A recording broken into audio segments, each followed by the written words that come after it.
중국의 부자들 이른바 슈퍼리치들이 대거 중국을 떠나서 일본으로 삶의 터전을 옮기고 있습니다. 그래서 일본에서는 붉은 쓰나미가 몰려오고 있다 이런 말까지 나옵니다. 이유는 간단하죠. 시진핑도 싫고 중국 경제도 살아날 희망이 없어서 그런 겁니다. 시진핑 보기 싫다 그러면서 중국을 떠나는 이 슈퍼리치들에 대해서 Y타임스가 파헤쳐봤습니다. 지금 시작합니다.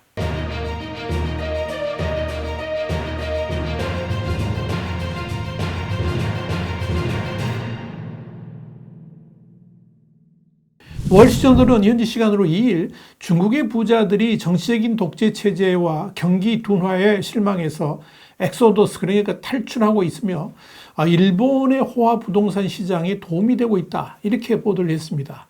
월시저널은 실제로 지난해 도쿄로 이주한 중국 출신의 금속무역회사 사장 토모 하야시의 사례를 소개했습니다. 그는 도쿄로 이주한 후에 곧바로 이름을 일본식으로 바꿨고 약 65만 달러, 그러니까 8억 9,400만 원에 해당하는 고급 해안가 콘도를 구입했고 올 3월에는 아예 가족까지 다 데려왔습니다.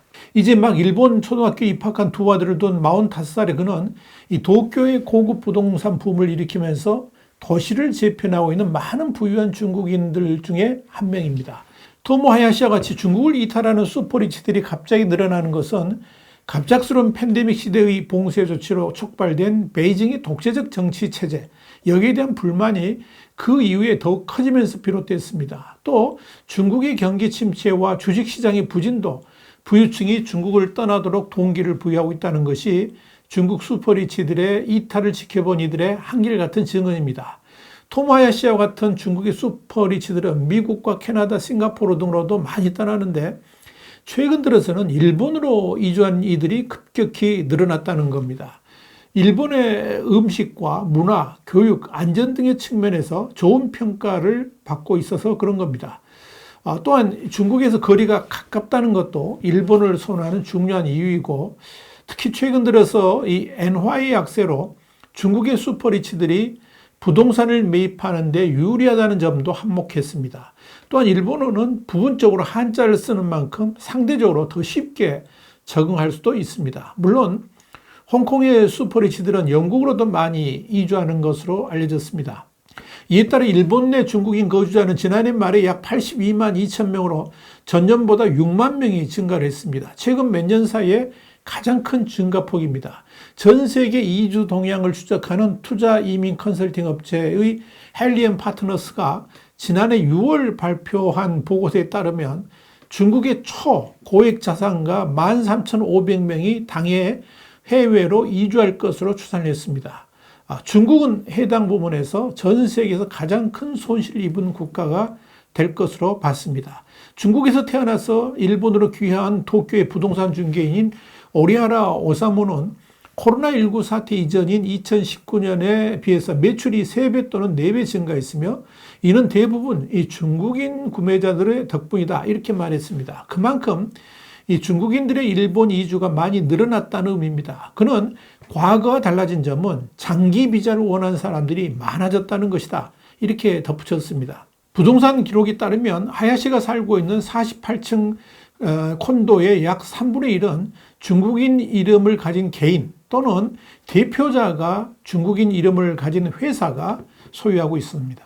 고층 콘도미니엄이 밀집한 도쿄만 옆 동네 주민들은 일반적인 건물에 중국인이 4분의 1 이상 거주하고 있다 이렇게 말을 합니다. 업계 통계에 따르면 도쿄 중심부의 새 아파트 평균 가격은 작년에 거의 40% 이상 상승해가지고 약 74만 달러 그러니까 10억 1,800만 원에 달했습니다. 이런 가격 상승은 오롯이 중국인들로 인한 것이라는 게 이 부동산 업계의 설명입니다. 이렇게 중국인들의 부동산 매입 열기가 곳곳으로 퍼져나가면서 홋카이도 스키장 주변 등 휴양지 부동산도 들썩이고 있습니다. 홋카이도의 한 부동산 업자는 일부 지역에서는 지난해 택지 가격이 28% 상승했다 그러면서 중국 국기를 동반한 붉은 쓰나미가 오고 있다 이렇게 말을 했습니다. 장기 비자를 얻은 중국 이주자들은 일단 정착하면 생활상 편의 등을 이유로 일본의 법률적 기록을 포함해서 일본 이름을 사용하는 쪽을 선택합니다. 일본으로 이주해가지고 아파트나 주택을 구입하려는 중국인들은 일반적으로 일본으로 돈을 송금하는 것과 비자를 받는 두 가지 문제에 직면한다고 합니다. 중국은 자국민이 해외로 반출할 수 있는 금액을 제한하고 있지만 많은 중국인 구매자는 해외 사업체를 소유하거나 해외 투자를 하는 방식으로 자금을 유출하고 있습니다. 또 친구나 친척들을 동원해서 조금씩 중국 밖으로 인출하는 경우도 있다고 합니다. 비자의 경우에는 상설 사무실과 2인 이상의 직원이 있는 일본 기업에 최소 32,000달러, 한 4,400만 원 정도 이상을 투자하게 되면 경영 비자를 받을 수가 있습니다. 중요한 것은 중국의 슈퍼리치들이 고향을 떠나서 해외로 이주하는 가장 근본적인 이유가 시진핑 정부에 대한 신뢰가 무너졌기 때문입니다. 기본적으로 중국 내에서는 이 부자들의 경우에 언제 자신의 입지가 바뀔지 모르는 이 불안한 상황에서 살아가고 있다라고 보면 됩니다. 중국 내에서는 어느 날 갑자기 실종되는 사건도 많이 늘어나고 있죠.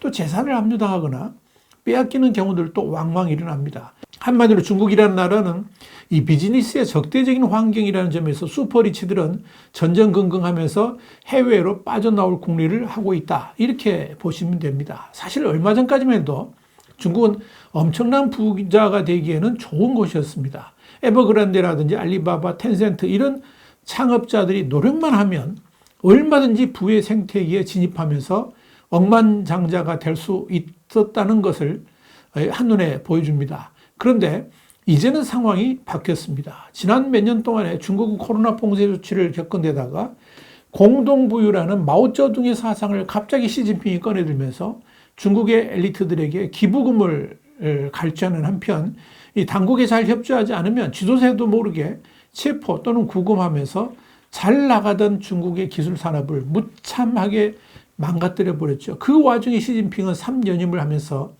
사실상 종신집권 체제를 확립했습니다. 이런 현실 속에서 중국의 슈퍼리치들이 돈과 자산을 안전하게 도피시키려는 생각을 갖는다는 것은 어쩌면 당연하다 싶을 겁니다. 여기에 대해서 영국의 텔레그라프는 점점 더 많은 중국의 부자들이 아시아의 스위스라고 말하는 싱가포르를 포함해서 해외로 눈을 돌리고 있다 그러면서 공산주의 체제 하에서는 자신의 재산이 결코 안전하지 않다는 것을 깨달았기 때문에 이는 당연한 수순이었다. 이렇게 전했습니다. 텔레그래프는 이어서 지난 2015년 시진핑의 반부패 캠페인 때 이미 8천억 파운드, 한 1317조 원의 재산이 중국 밖으로 빠져나갔으며 이에 놀란 중국 중앙은행은 급기야 자본 통제를 강화했다 그러면서 경제학자 알리시아 가르시아 헤레로에 따르면 2022년의 경우에 약 360억 파운드, 60조 원 정도가 비공식적인 방법으로 중국 밖으로 유출되었다라고 밝혔습니다. 진짜 문제는 시진핑 치하의 중국이 날이 갈수록 더 독재적이고 파기적 정치를 하고 있다는 점입니다. 특히 중국은 문화혁명 이후에 한 번도 볼 수 없었다고 할 정도로 국가의 손길이 국민들의 모든 생활에 개입을 하게 되면서 많은 깨어있는 지식인들은 중국 정치가 잘못된 방향으로 가고 있다라고 보고 있습니다. 특히 비즈니스 마인드를 가진 사람들은 자신의 돈과 자산을 과연 제대로 지킬 수 있을지에 대해서 회의감을 갖게 됐습니다. 이런 불안감은 지난 2022년 익명의 블로그에 올라왔던 60쪽 분량의 흥미로운 비평에 고스란히 드러나 있습니다.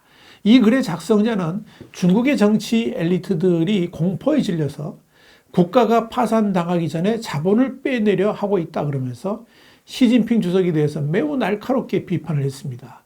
워낙 이 글의 내용이 풍부한 정보를 바탕으로 쓰여지기 때문에 분명히 공산당의 핵심 내부자가 쓴 글일 것으로 추정을 했습니다. 그런데 이 글에서도 나오지만 중국의 슈퍼리치들에게 안전한 자산 도피처는 이젠 홍콩이 아니라는 것만큼은 분명합니다. 홍콩을 이젠 중국이 통제하고 있기 때문에 그런 겁니다.